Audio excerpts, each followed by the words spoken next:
Hari Om Sri Gurubhyo Namaha. Welcome to Sri Anjaneya Navaratnamala Stotram learning sessions. This stotram contains 9 gems from Sundarakanda from Valmiki Ramayana. Yatra yatra Raghunatha Kirtanam tatra tatra Krutamastakanjalim. The story of Rama is auspicious, and wherever the story of Rama is being told, Hanuman will be there. And in that story, Sundarakanda is even more auspicious. And for those of us who can't chant entire Sundarakanda, chanting these 9 gems of slokas will give a similar result.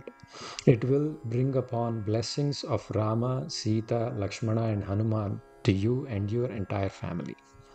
So now let's get started with lesson 1. First, I will say 1 to 2 words. Please repeat after me. Tato Ravananitayah Sitayaah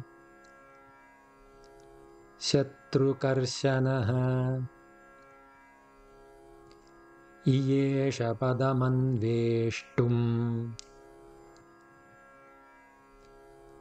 Charanacherite Pathi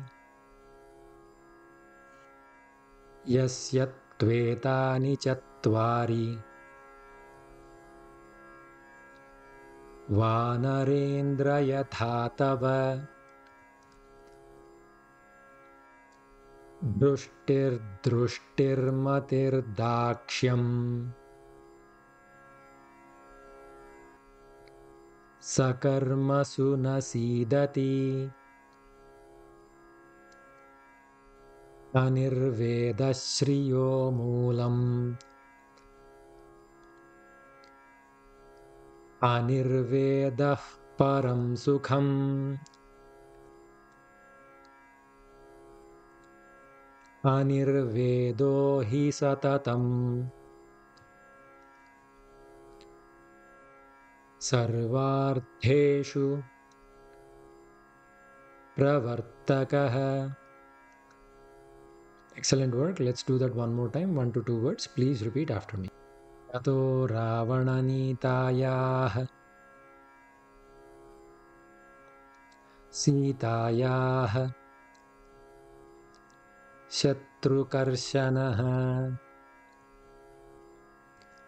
Iyesha Padamanveshtum Charanacherite Pathi Yasyat Tvetani Chatvari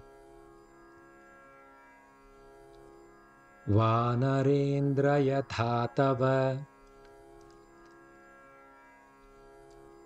Drushtir Drushtirmatir Dakshyam Sakarmasu Nasidati Anirvedashriyo Moolam Anirvedah Param Sukham Anirvedo Hi Satatam Sarvartheshu Pravartakaha. Excellent work. Now let's do one sentence at a time. Please repeat after me. Tato Ravananitaya Sitaya Shatrukarshanah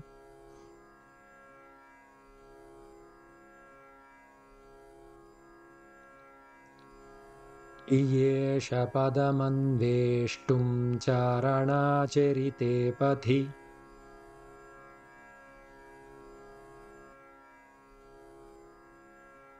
Yasyat Tvetani Chatvari Vanarendra Yathatava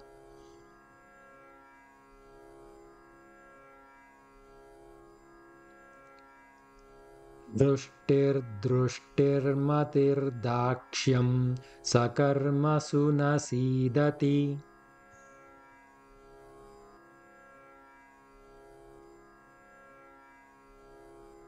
Anirvedashriyo Moolam Anirvedah param sukham.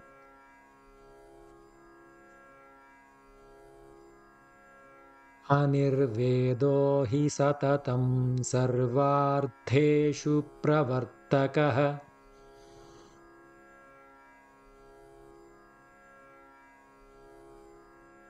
Excellent work. Now let's recite the slokas together. Please say along with me.